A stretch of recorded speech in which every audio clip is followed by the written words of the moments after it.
This is the voice of the New York Football Giants, Bob Papa, and you are listening to the best throughout Europe, the Big Blue UK and Ireland podcast.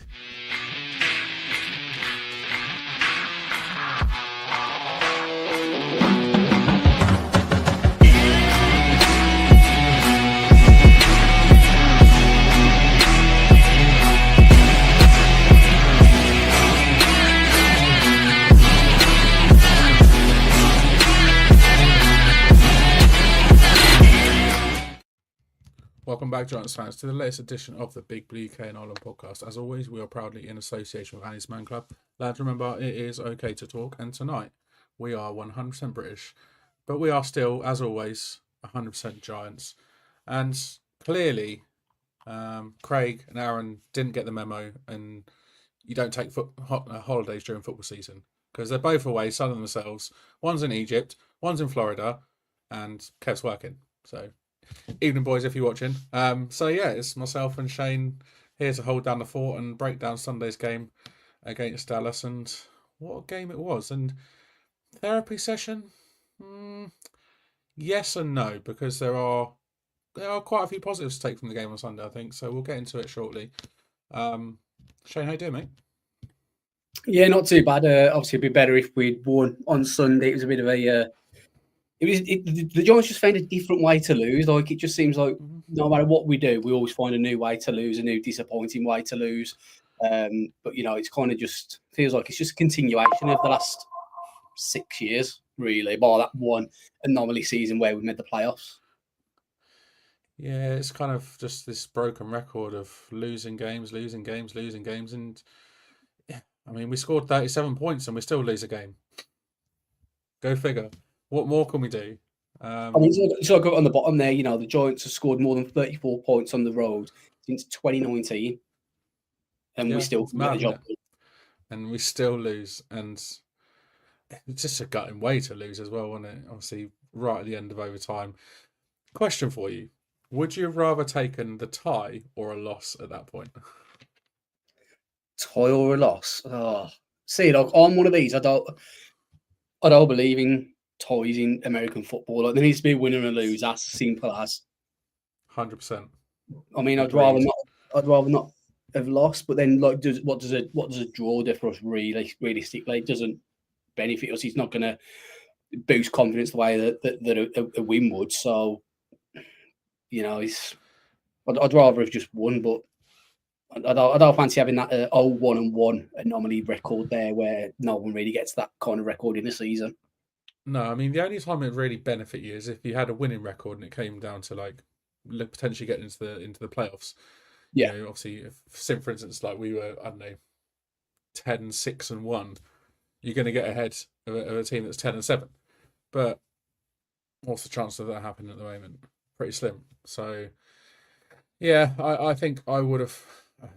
I mean, I don't. Nobody likes losing, so. But I think at the same time, if it had been a tied game, I just don't know how I would have felt about it. It wouldn't have helped anybody. It wouldn't have helped us. Wouldn't have helped Dallas. Like, yeah, I mean, I don't really care about Dallas, but it definitely wouldn't have helped Abe's. Yeah, true. It's not really a good argument point, is it, to Mr. Mara? Oh, don't worry, John. We drew. We tied a game with Dallas. It's fine. I'm sure that's exactly what he meant when he said he wanted to see improvement this season. Yeah, no, not at all. So yeah, I mean, just like I said, a gutting way to lose right at the end of overtime.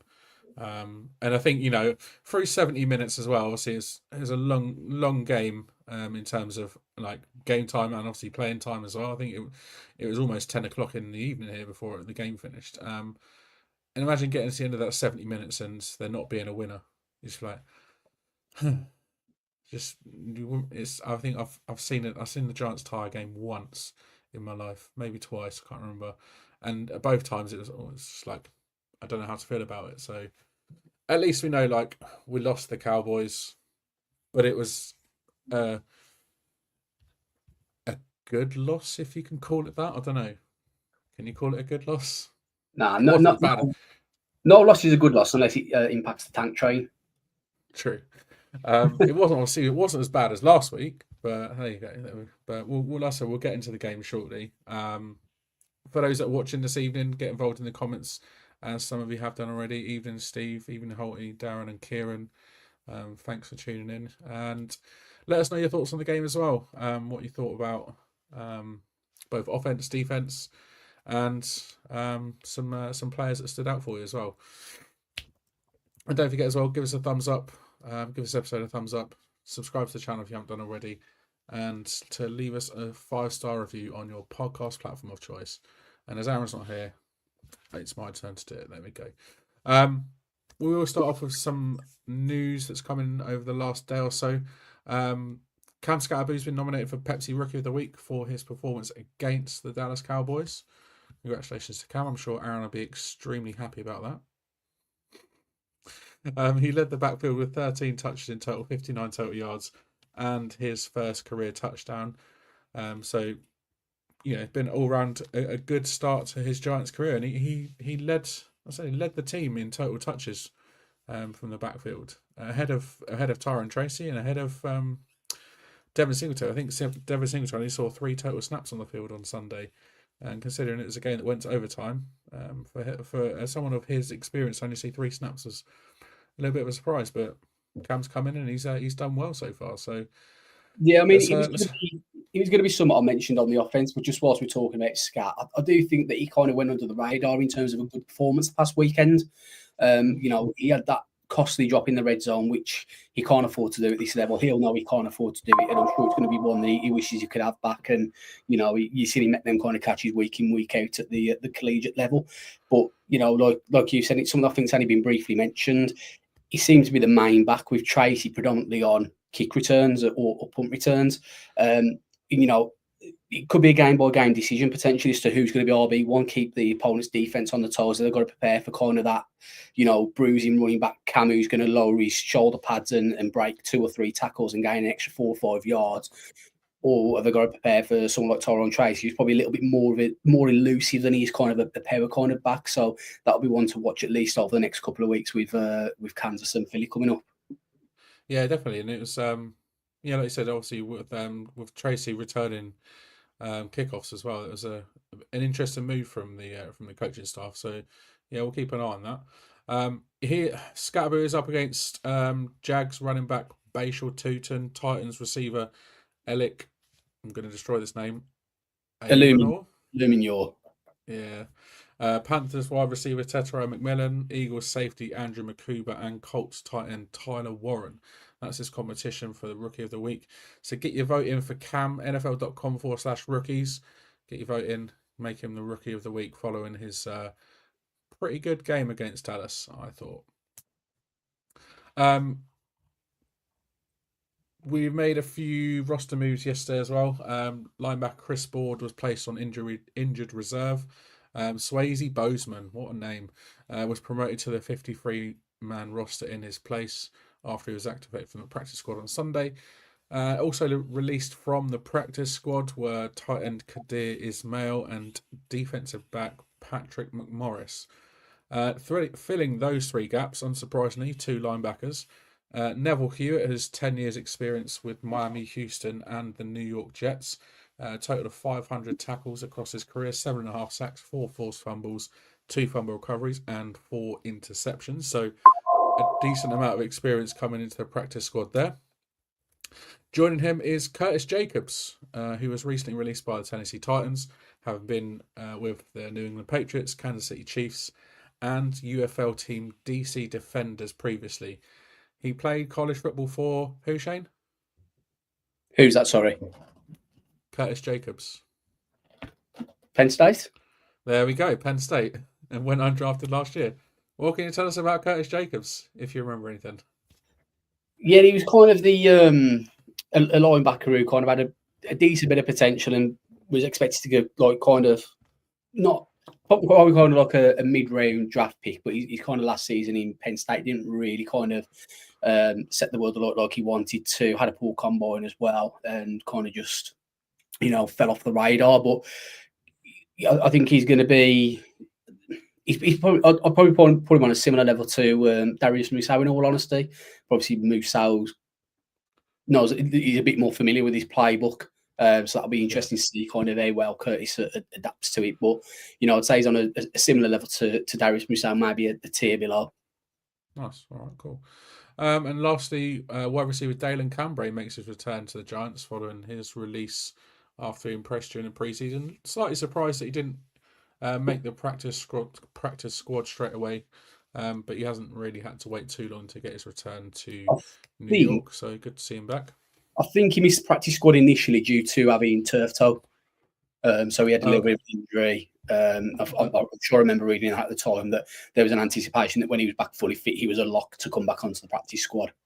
Cool. Well, he's back, and there is chatter that he may even look at being promoted to the game day squad at some point in the near future. So watch this space for Dalen Cambray. Last thing then before we move on, injury report. Shane, you got that? Yeah. So probably more detailed than last week, and last week's felt pretty detailed. But we had 3 players that didn't practice today. That was linebacker Flanagan Fells due to his calf, defensive lineman Chauncey Golston due to an ankle, and then Darius Musa with a concussion stroke eye injury. So probably say it's more the concussion than anything else. We had quite a few players limited. Gunnar Chesky with his back, Nacho with his foot, Wandale Robinson with his foot. Obviously, Wandale was on the report last week as well. Offensive lineman John Runyon due to his back, and John Michael Smith due to his toe. Would it be the end of the world if John Michael Smith was not to go on Sunday?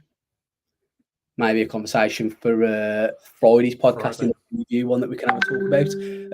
Wide receiver Darius Slayton, who obviously was on the injury report briefly last week as well due to a groin stroke calf injury. Andrew Thomas with his foot and Tyrone Tracy with his calf. And then back to full practice was Roy Robertson Harris and Cam Scatterboo, who had knee and ankle injuries respectively. Nice. Obviously with Andrew Thomas, I know Dave said earlier that he was going to take a good amount of reps in practice. Then he's encouraged by where he is and where he's at. Obviously, today's practice isn't going to be in pads, so make of that what you will. But obviously, it remains to be seen whether we actually see him suit up on Sunday or not. Have a team said anything about Hudson starting or no? But I hope to God that he's not. It's like me. You said on Sunday he took a backhander. There is no way someone could be that bad for one drive. Like he's got to have took a backhander. Yeah, I think somebody needs to do to look into that somewhere, because I mean, where do you even start with that? Really, I think he just lost his head, didn't he? Either that or, like you said, there was a. And I mean, I don't want to talk about it too much because, like I said, there are a lot of positives from the game on Sunday, and I don't know if he needs to go. I just think maybe he just needs to have a little word with himself, and the coach have a word with him, and just bear in mind he's still relatively new to this offense, and like Keith said, he just lost his composure. I think once you get sort of 2 flags on the same drive, and then you get that third one as well, and then obviously the fourth, the last one, the full start where he just jumped to full second before the ball was even snapped. I think he just lost his head, didn't he? But it was embarrassing, and and you can see he was frustrated on the sideline, sort of after that drive as well. But his teammates are rallying around him.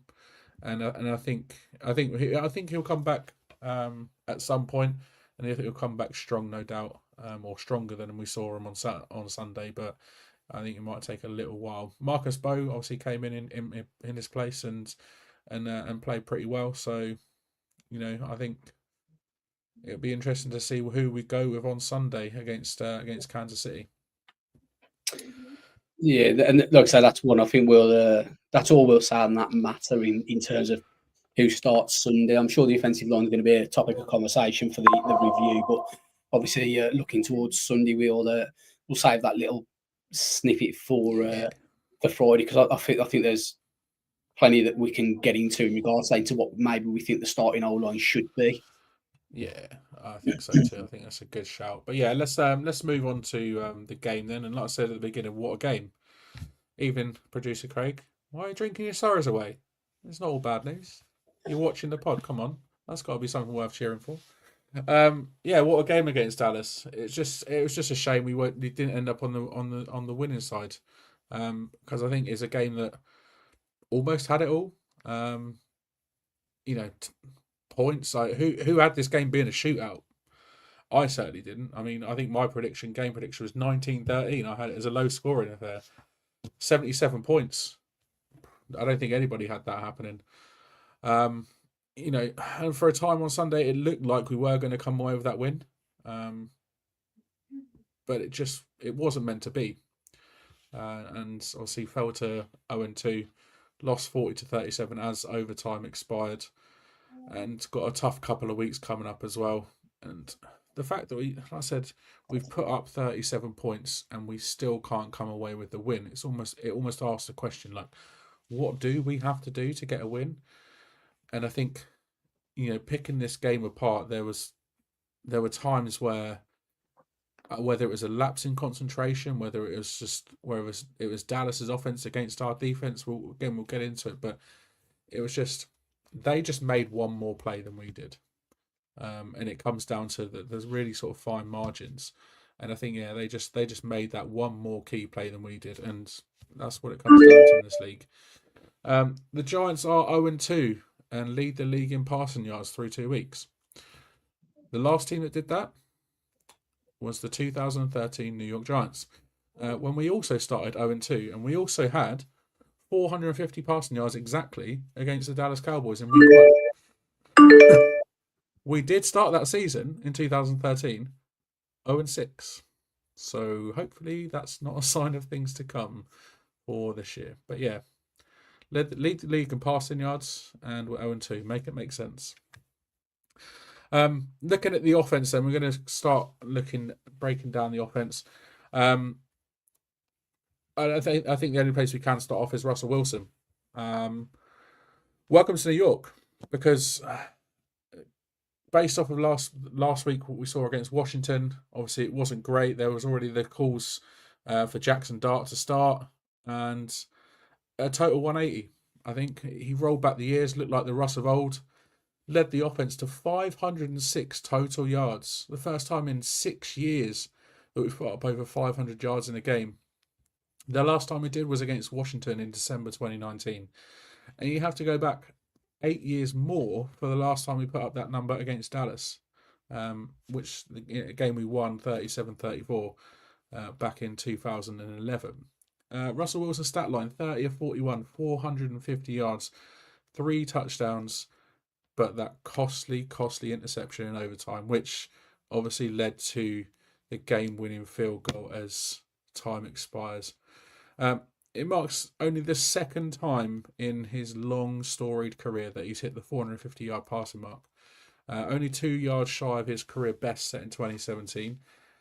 He just didn't look scared to throw the ball deep. He hit 7 of 9 deep targets and over 20 yards. For 264 total yards on those 9 passing attempts. He made big clutch plays when it mattered. That 48-yard touchdown pass to Malik Neighbors with 25 seconds left. That the 33-yard touchdown pass to Wan'Dale Robinson as well, which was on a 4th down too.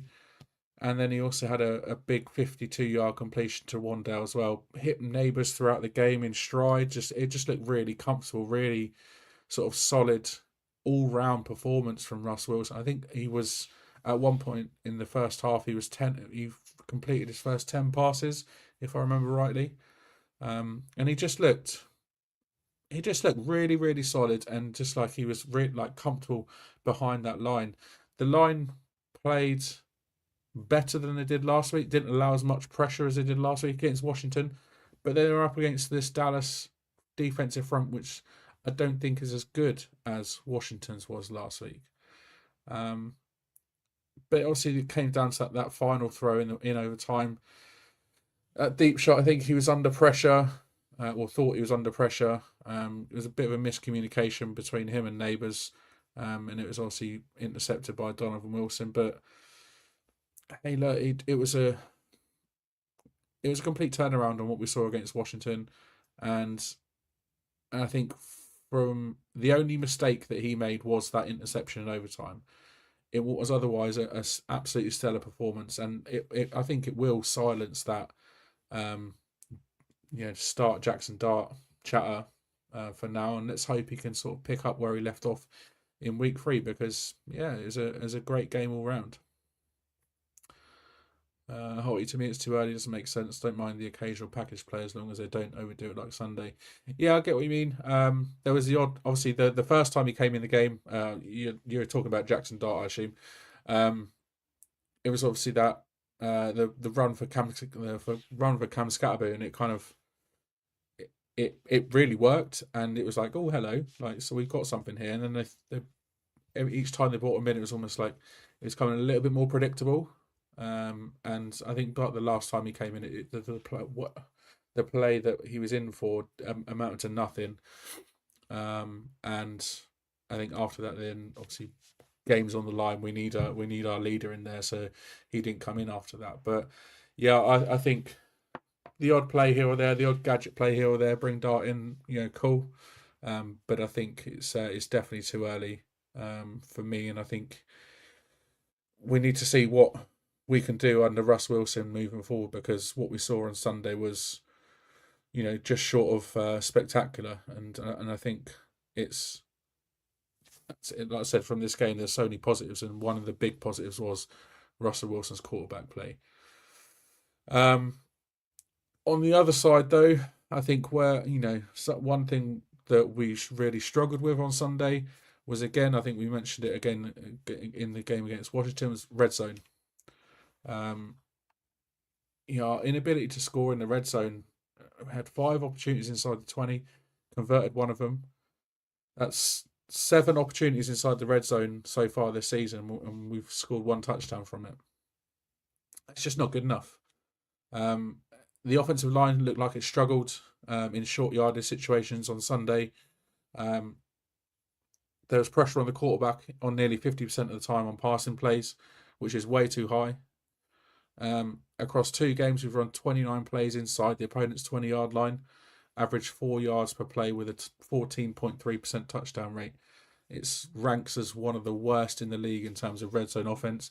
And I think one thing that is really, really concerning, and it begs the question why, is our underutilization of tight ends in the red zone.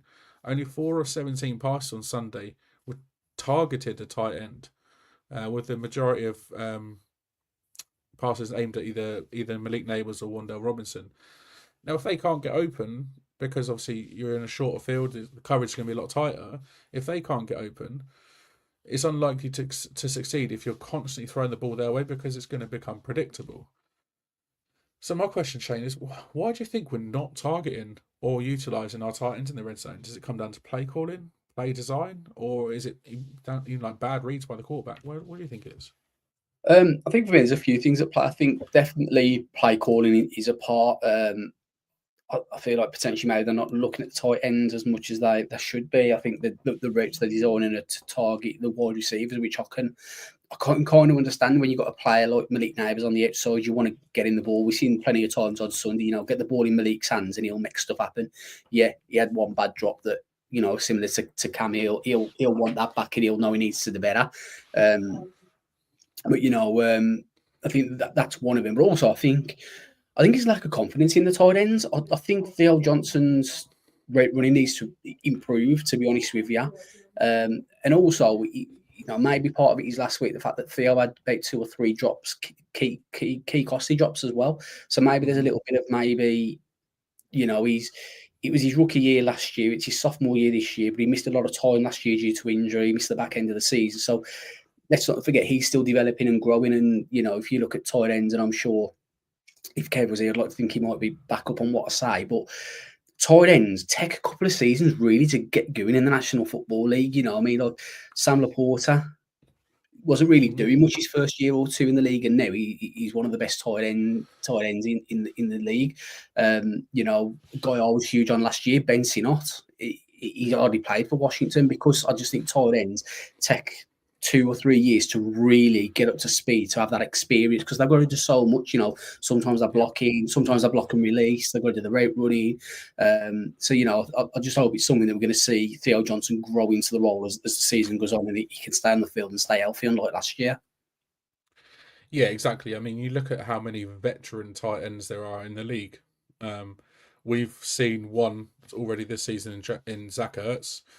Jake Ferguson on Sunday was a bit of a non-entity as well. And so, like he's young. I mean, he was even somebody like Kyle Pitts. Obviously, there was so much fanfare about Kyle Pitts coming out of college. He's not really set the world alight in Atlanta. He's had a few flashes here and there. Don't get me wrong, but someone that was drafted that highly in the first round, and he's not really sort of hit the heights of where everybody expected him to be. It says a lot. And yeah, Theo's got a lot of work to do, and I think we've got Bellinger. I almost think the game's up for Bellinger at this point. He's in year 4. He's not really doing anything in terms of offensive production. Not going to get a contract extension.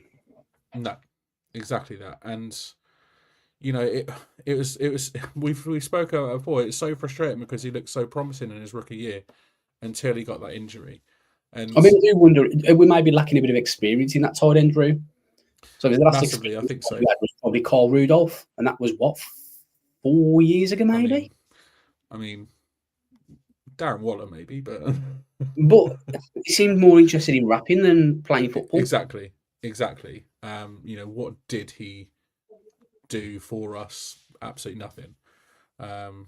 So yeah, I think maybe we do need to get a veteran in terms of been there and done it and got the t-shirt in the league, in terms of a pass catching tight end to maybe lead the way for Theo Johnson a little bit. Because he's not really got a huge amount around him that can sort of coach him and sort of be that sort of, like, what's the word, role model for him, or be that sort of that leader and to show him the ropes and things like that. So yeah, I think I do think as well we do need to potentially take a chance with the tight ends when it comes to the red zone. If you throw an interception because the coverage is good, or there's a miscommunication or something like that, then it is what it is. But Titans are there to make, especially pass catching Titans are there to make plays, especially when it matters in the red zone. And there's reasons why we are 0-2 at this point, and our red zone offense is one of them. If we'd have converted one of those other 4 that we didn't for a touchdown on Sunday, we win the game. Yeah, and it's like Kev said before, what's a quarterback's best friend? It's a tight end. It's your security blanket. If everything else is covered, you need to know, I can throw this ball to my tight end. It's going to bring it in. Might only get, say, 4 yards, 5 yards. It don't matter. But that if you throw that tight end, he's your security blanket. He's your bailout when nothing else is open. You get to the tight end. And I just don't think there's that confidence in the tight ends at the minute from the quarterbacks. And that's not just Russell Wilson. That's the previous quarterbacks that we've had out here over the last kind of 4 or 5 years. Exactly. And, looking at the stats from Sunday, Theo Johnson, 4 catches, 34 yards, 8.5 yards per catch on 5 targets. So it's, and those 4 targets were in the red zone. So he has targeted him, but maybe could have thrown it his way a little bit more. Maybe could have had those sort of play designs where he is that number 1 read a little bit more. Put the ball up put the ball up high and get him to make the play. If he doesn't make the play, cool. But at least we're trying. At least we're not becoming so predictable and one-dimensional where we're focusing and targeting Wandale and Neighbours all the time, which we kind of did on Sunday. So we need to maybe mix it up a little bit in terms of play calling in the red zone, I think, as well. All right, then. Defense, Shane, and then we'll come on to players of the game after. Yeah, so in regards to the defense, I don't think they played too bad at times, but in the key moments is where they struggled. It was the play calling, it was the lack of execution. I'm zoning in at the end of the first half. and obviously the end of the second half when we 25 seconds left on the clock, and we couldn't stop Dallas. Now, like I've uploaded this because like it blew my mind. Oh, I can't do it. It's an overlay. Bear with me. How do I get this on? Where's Craig when I need him? Bear with me. See whether this will work. Put that back on. And then when this loads up, so it's not the greatest picture due to the angle it's at, but kind of that's the coverage that we were playing. You can see there, 14 seconds on the clock at the end of the fourth quarter. You've got a cornerback here. What's that? 10 yards off the line. So soft. Literally, you're sending what's that? You're sending 4 rushers, and then you're playing everybody else at least a minimum of 10 yards off. And they're going about tight coverage like that is not tight coverage. Like, and let's bear in mind as well. Blue look tight. Like that. Let's that's bear in mind as well. Yeah, let's bear in mind as well. They have Brandon Aubrey as their kicker, who, the line of scrimmage is there. 35-yard line. He's going to boot if they get a fourth down from there. He's probably going to try a field goal from there. But the thing, so I just on that note. So last week, Brian Dable said, kicker, but Brandon Aubrey and return specialist Cavante Turpin are point generators for Dallas. They use Turpin. He's a rare talent. Anytime the Cowboys get to midfield, it's a chance for points. Special teams will be critical. And he kind of, after the game, he turned around and said that he'd rather have, tighter coverage there and have that kind of thing. But my question is, you're the head coach.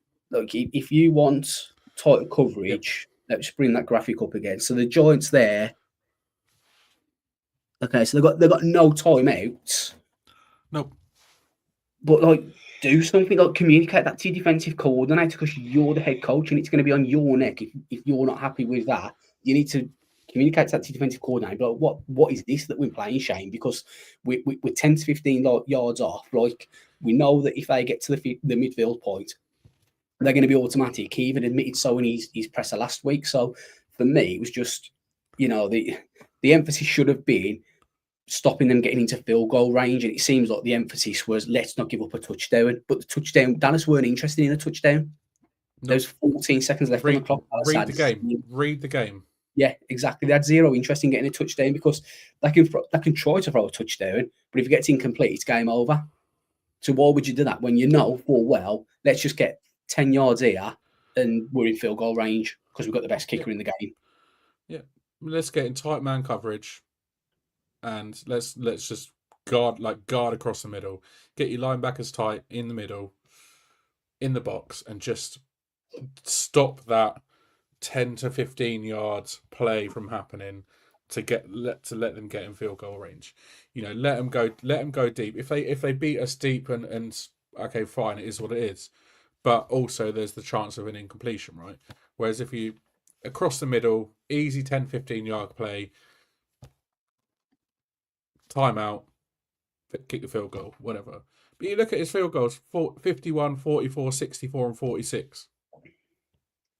Yeah. He's a game changer. He's an absolute game changer. And the 64, he probably had another 5 yards on him. Oh, easily. It wasn't like it crept in and you were like, oh, he's only just got that in there. But what was the stat I seen the other day? It was something about the Giants and 60-yard field goals. 60-yard field goals costing them the game because you had Jake Elliott against Philly, you had Graham Gano when he was in Carolina, you've had Brandon Aubrey now, and then there was the Vikings kicker as well. I think it's something like we've had the most game-winning field goals kicked against us from 60-plus yards or something. Yeah. So, as time expires in NFL history, a 60-yard field goal in the fourth quarter against the New York Giants. Where is it? Yeah. The rest of the NFL, three of 41 have been made against the rest of the teams in the NFL. Against the Giants, all 4 have been made. Yeah. And it's just like, and this isn't just this coaching staff issue because, like I say, some of the games I've mentioned there, Jake Elliott for Philly, Graham Gano for Carolina. Like, this is something that's just been for years. I feel like we're cursed at the minute. But it's like Kieran said, it was like the only people who didn't know what they were playing for was our coaching staff. It was right. We literally did not have a clue how to. It's like we hadn't prepared for that in game week. We hadn't turned around and said, we're ahead by 3 with 30 seconds to go, no timeouts. Yeah, they've got a guy that can kick it from 60 plus. What's our play calling? Yeah, where's the game plan? Never part of our game plan.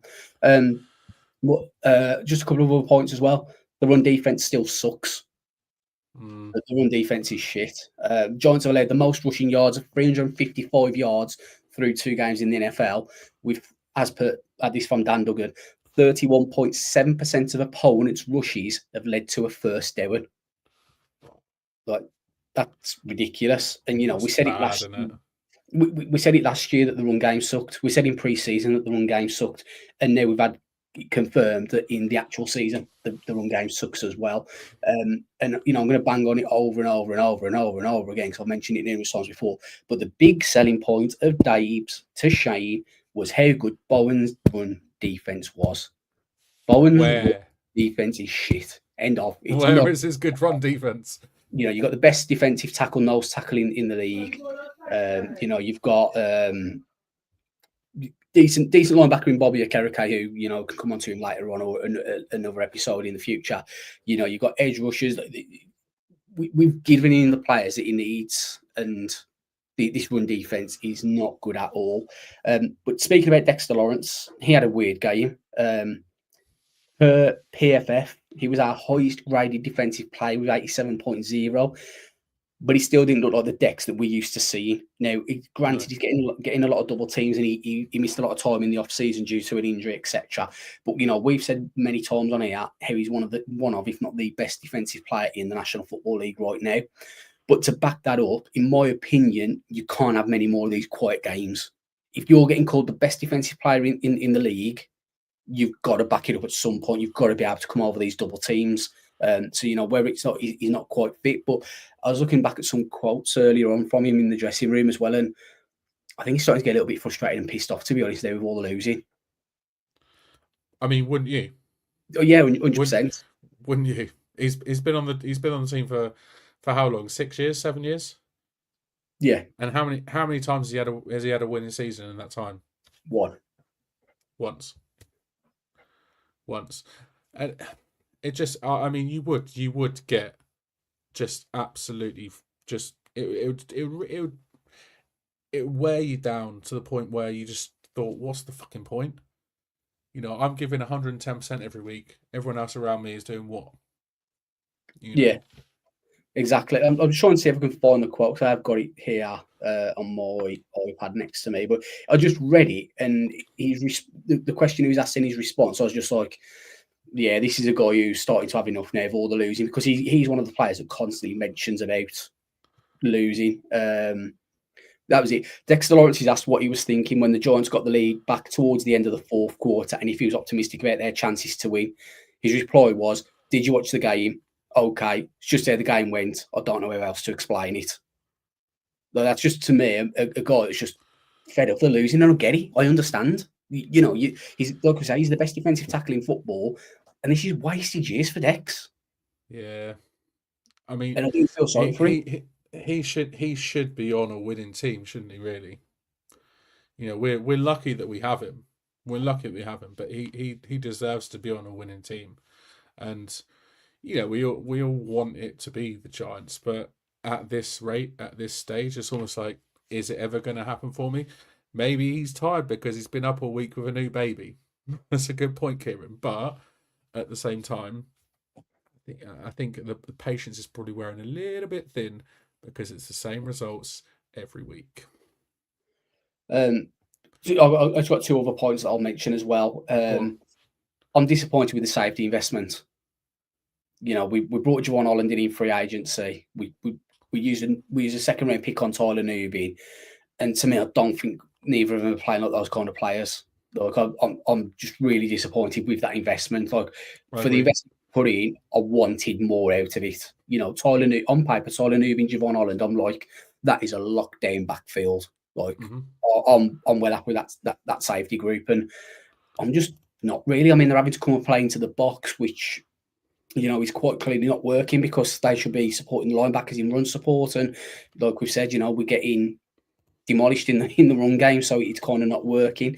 And then the last thing I'm going to mention, which I've mentioned before, probably even last week, but I think now we're suffering of all the years we've neglected the linebacker position. We've got a lot of injuries Massively. now. Bobby Okereke is not the Bobby Okereke in his first year. He's just not.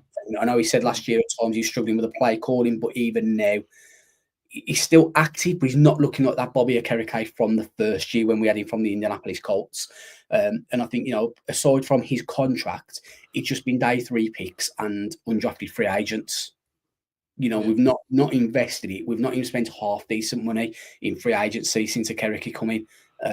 So, I just think that now we're starting to suffer of all these years we've neglected linebackers and gone, oh, we'll take him in the 5th, we'll take him in the 6th. That fell to the 5th and the 6th for a reason, the special team linebackers.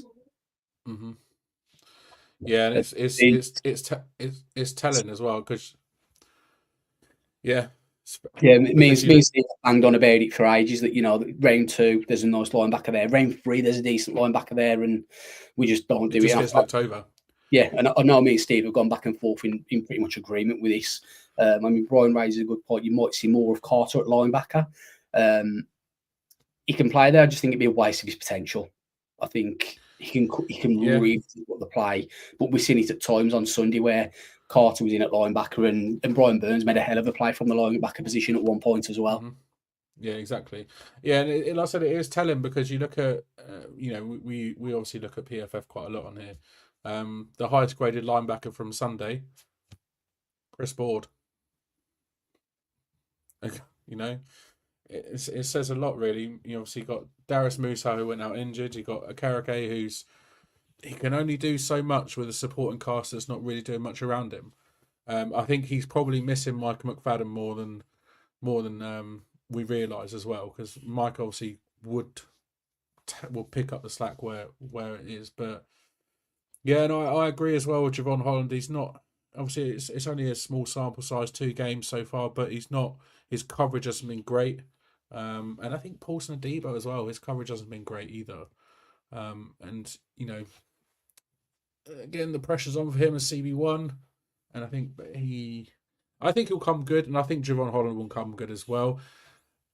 I do think some of the problems, though, I mean, we've spoke about Shane Bowen, maybe the scheme, maybe the defensive scheme. Yeah, I mean, obviously on the subject of Bowen, should he have been sacked in the off season? We kind of thought he would get sacked based on what John Maris said in at the end of the season last year. He said, "I'm fed up with teams running up and down the field on us." And if you realistically, how many more games would you be willing to give him this season until you turn around and say this ain't working out? It's a good question. I think maybe firing him after one season may have been a little bit harsh. I think, especially last season, obviously the offense was the big problem. Defense wasn't great. It obviously regressed from the last year under Wink, but the defense was the better of the 2 units last year. Obviously struggled at times, didn't set the world alight. I think we ranked sort of like high 20s overall in terms of league like sort of rankings. But I definitely think we need that defense to kick on this season, and we need to see this supposed amazing Shane Bowen defense that we were all promised, like you said. Especially with the amount of investment that's been made in this off season as well, the amount of money that we spent. The second round, the second round pick, the second overall pick on Abdul Carter as well. The investment's been made. I think it's kind of do or die for him now, really, this season. I mean, Steve says, who'd you bring in if you fired Bowen mid-season? I mean, it won't happen. Antonio Pierce. That was who I was going to suggest. But what I was going to say was, go on, Holly. It'll never happen. But I just look at these players we've got, and I think, what could Wink have done with this set of players? I think we could have got so creative with Thibodeau, with Dex, with Carter, with Burns. Imagine some of the blitzes. Yeah, I just think that someone like that. I mean, obviously Antonio Pierce is going to be the obvious answer, but failing that, do you turn around and say to someone like Patterson, the defensive line coach, and say, Yeah, we're gonna kind of promote you. We're gonna put possibly. you as defensive coordinator. There's no pressure. You can't be any worse. Yeah, I think maybe by sort of mid-season, sort of weeks like 9 to 10, that sort of time. If we're still not, if we're giving up too many points, if we're not sort of those sort of various metrics like turnovers, like interceptions, like forced fumbles, sacks. We're doing all right for sacks so far, but all the other metrics we're kind of struggling a little bit on. I think by mid-season they might, if it continues on this way, then we might look at somebody else. Exactly that, Brian. Where are all the all-out blitzes? Where are the cover zero blitz? Send everyone. Send the house. Can't get any worse. It can. I don't know. Can it? Can it? Can it get worse?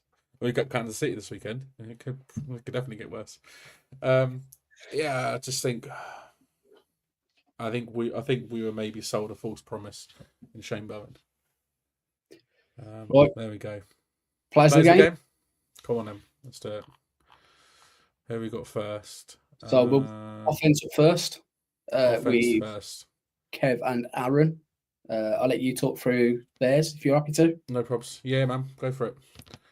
So Kev went for Russell Wilson. I mean, I've already spoken about Wilson, obviously, in the offensive review, but yeah, 30 of 41, 450 yards, 3 touchdowns, 1 interception, 88.2 PFF grade, his highest PFF grade in many years, one of the highest of his career as well. I just think, apart from that one costly interception right at the end of the game, I think he had a fantastic game, and I think Kev, rightly so, has chosen him as his player of the game. And then Aaron's gone for Malik Neighbours, which, again, sort of no real surprise off the back of Wilson's stellar game, comes a pretty good game for Neighbours. He leads the league in receiving yards through 2 weeks. Is anyone really surprised by that? Probably not. 9 catches, 167 yards, 2 touchdowns on 13 targets. He's straight away. He seems like he is Russell Wilson's favourite target. He's currently on pace for 2,023 receiving yards this season, which would not just break the all-time record, it would eclipse it by nearly 100 yards, set by Megatron Calvin Johnson 13 years ago, believe it or not. He'd be the first receiver to break the 2,000-yard season mark as well. Obviously, with 17 games now, it'll be a bit easier, but that's what he's on pace for, so strange things have happened. He's averaging 17 yards per catch. Both his touchdown catches were elite as well. He had the 29-yard catch in the second quarter, which I kind of, just the way he sort of contorted his body, twisted his body around and caught the ball at the high point over Trayvon Diggs, just absolutely blew past him in the end zone. And then the 48-yard catch in the fourth quarter in double coverage. The Cowboys quarterback was all over him, including his face mask as well. It didn't bother him. He still caught it. And it was an incredible catch. And it was so close to getting us the win. So, yeah, Malik Neighbours was a decent choice of player of the game for Aaron. Now we've kind of got like a bit of a new segment-ish. So, obviously, Craig's given us his player of the game. But Craig tends to kind of float between offense and defense, depending on kind of what Dan and Kev's availability is like in regards to shifts. So what I said to Craig was, give me 2 players of the game then. Give me an offensive one and a defensive one, and he's duly provided those. So I'll talk through Craig's if you want. Is Craig sent you any notes or? He did for Wandale. Yeah, if you want to talk Wandale, I'll talk Dave on then. Yeah, cool, man. So for Wandale, where is it? Let me find it. There we go. He said career high 142 receiving yards. He has 18 targets and 14 receptions, 197 yards in total, and a touchdown compared to 15 targets, 8 receptions for 62 yards and a touchdown last year. So he's already way ahead of where he was last season. He seems to have earned the trust of being a deep target for Russell Wilson, which is a good sign during the Cowboys game than he previously was for Daniel Jones, while still being that sort of safe check down option as well. His 16.7 average depth of target was over 5 yards, his highest in 2024, and triple his average in the same season. Wandale, I think, was I think both him and Neighbours had absolutely outstanding games, and I think well done to Craig for picking him, because he was very good. Yeah, then in regards to Kayvon Thibodeau, I thought Thibodeau had a sneaky, quite good game, to be fair to him. He was on the field for 62 snaps in total, posted a 76.7 defensive grade, 81.7 run D grade, which was the highest of the team. He had 5 total pressures with 1 sack, 1 hit, and 3 hurries. He was also had 4 tackles, and he was credited with 5 stops as well by the PFF. So I think, if you look at what Thibodeau, he definitely was a little bit more involved this week compared to what he was last week against Washington. And like I say, I thought he had a sneaky good game, and he was quite productive, and he was kind of always there or thereabouts in regards to rushing the passer and getting to Dak. Yeah, I honestly think he was probably the guy on the defensive line that had, obviously don't go on Dex and, like you said earlier, the amount of double teams he had to get through. But I think out of the other 3, I think Tibbs had by far and above the better game out of those 3. Burns was pretty good as well. But yeah, Tibbs, I think, was a sneaky one. And I don't think until afterwards we realised how good a game he actually had. So yeah, Tibbs is a good shout. Who's ours then, Shane, on defense?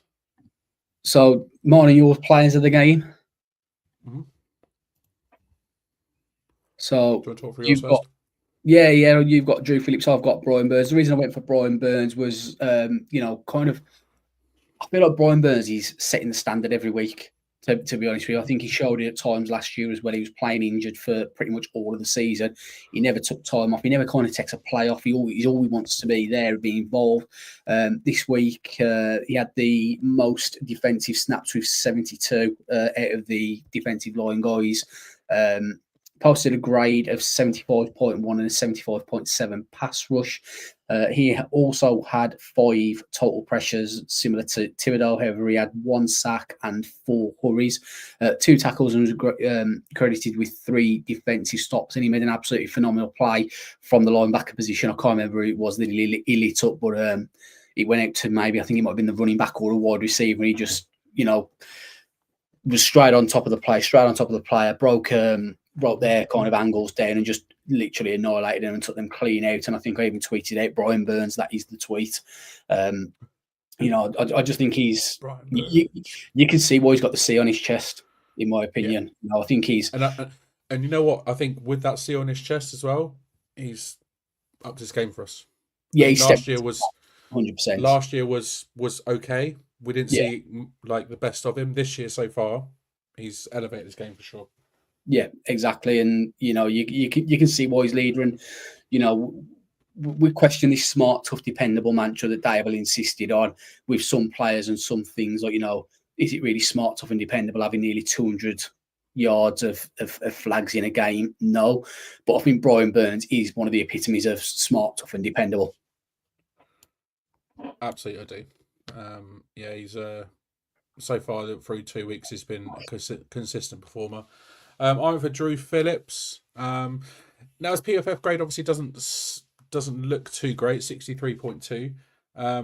But I think for me, he was one of the standout performers of the game on defense.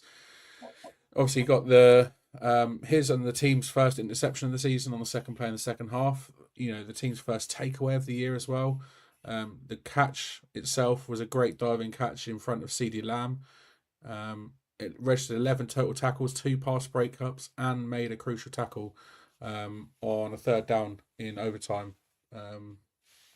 But the main reason I chose him as my player of the game, because of the absolute beast of a tackle on CeeDee Lamb. Even though his flag for unnecessary roughness, which I thought was absolutely pathetic, he took Lamb to Suplex City, and Brock Lesnar would be proud of it. So, yeah, that's why I chose Drew Phillips as my player of the game. If you haven't seen the tackle, go back and watch it. it is epic. And Speaking of didn't tackles, deserve the flag. speaking of tackles and flags, what was that bullshit Roy Robertson Harris roughing the passer one about? Like, what more? Oh, what a load of bollocks that was as well. Even Greg Olsen, who I thought Greg Olsen was fantastic on commentary, to be fair. I think he nailed quite a lot of things, the way he was talking through things. Even he says, like, I don't know what more a player is meant to do. Like, he's already rushing at him, so he can't stop himself. He's landed on the side to try and avoid landing on him. Like, he's still getting flagged. Like, he still thinks sometimes you need to apply a little bit of common sense. I think he said words similar to that effect. But that roughing the passer call was complete bullshit. Yeah, man, it's just so uncalled. It's so unnecessary to call that. And again, apart from that one flag, I thought Roy Robertson Harrison didn't have a bad game. I did want to give a little shout out to Cordell Flott as well. I think we've seen, him in the first two games kind of make that CB2 position his. He registered the fourth highest PFF grade of his career this weekend, 85.2. Allowed 2 receptions on 3 targets for only 16 yards, 7 yards after the catch, 2 pass breakups, and he's outgunning Tay Banks. He's 118 snaps to 44 across the 2 games. And he's currently ranking as 6th overall in the league out of 138 qualifying cornerbacks in coverage grade, compared to 121st for Tay Banks. He's been that sort of battle throughout camp and pre-season with Banks, and I think we're now starting to see who CB2 is, and that's Cordell Flott, and I think he's earned it because he's playing really well. So fair play to him. Made the position his own. Absolutely, made the position his own. Just before we wrap up, just a couple of comments I want to highlight. Go for it. Kieran has said, Shane, get the train ready. I'm jumping on if we don't win this week. Holt's happy to see a new person on board that service, so the train could be getting started a bit soon. Oh dear. And then week 3, wow. And then Brian says, what a waste Hoyerty, and Kieran also added, what's the point of having Hoyert and Neil on the roster? Neither of them kind of involved, and I think they've both got cap penalties associated with them, etc. But to me, it's just a case of we mentioned it that had trade conversations about Hoyert. A couple of teams have called. Why not just deal him? Just let him go. Just trade him. Come on. I'd rather have a draft pick next year than have somebody sat on the bench that's doing absolutely fuck all. Yeah, I mean, I'd rather have that extra 6th round to draft a linebacker. Do you know what I mean? Yeah, there we go. At this point, what is the point in Jalen Hyatt? What is the point? We've got a new quarterback. We can't use the quarterback. No, we can't use that as an excuse. What is the reason now? There's got to be a reason, but what is it? We don't know. And let's not even go there with Evan Neal. No, let's not even go there. Although, to be fair, I think I probably would have rather had Evan Neal than James Hudson at left tackle on Sunday for that one drive, because Jesus Christ, it was bad. Jesus Christ, I don't think Evan Neal could have been that bad. Surely, he might be too fast. Can he be too fast? I'm guessing he's on about Jalen Hyatt there and not Evan Neal. Yeah. I would assume so. Can he be too quick a receiver? I don't know, but yeah, just for whatever reason, it's not working out for him, and I think at this point it might just be better for him to not be there and to be on a team that could actually utilise him, because we're clearly not doing that. But hey, that's a discussion for another day.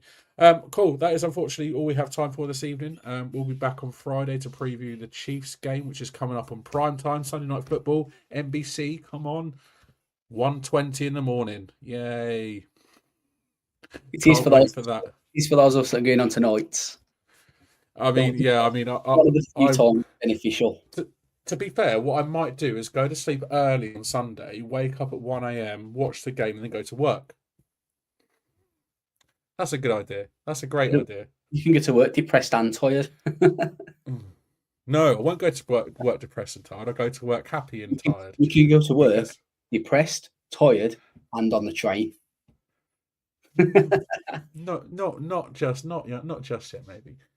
Sunday Night Football is coming this weekend, so we'll be back in 48 hours time to preview that game. Anything to add before we go, Shane? Now, just to confirm, Friday we'll be back at the normal time of 8:30. It's my apologies for it being 9 o'clock tonight, just due to the hours I was working, and obviously there only being me and Dan available due to some people off sunning themselves out of the country. How dare they?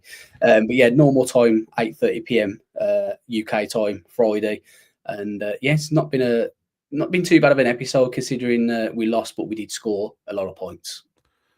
Yeah, that's what I mean. It could have been a lot worse. We could have not put up points and could have let Dallas run all over us at 2 seasons ago. They put up 40 points then, they put up 40 points now, but at least we scored 37 this year and not 0 2 years ago. So we're in a better place than we were 2 years ago. Let's put it that way. Just frustrated that we didn't get the win, but hey ho, we move on. Week 3's around the corner. Look forward to Kansas City. First home game in the season as well. Look forward to Kansas City on Sunday night. They've not been at the races so far this season. They are also 0-2. So are they there for the taking maybe? We'll find out on Sunday. Check out the socials for all the latest news. Follow the links in the description to see where we're at and where we're found. You can find us on all our social networks.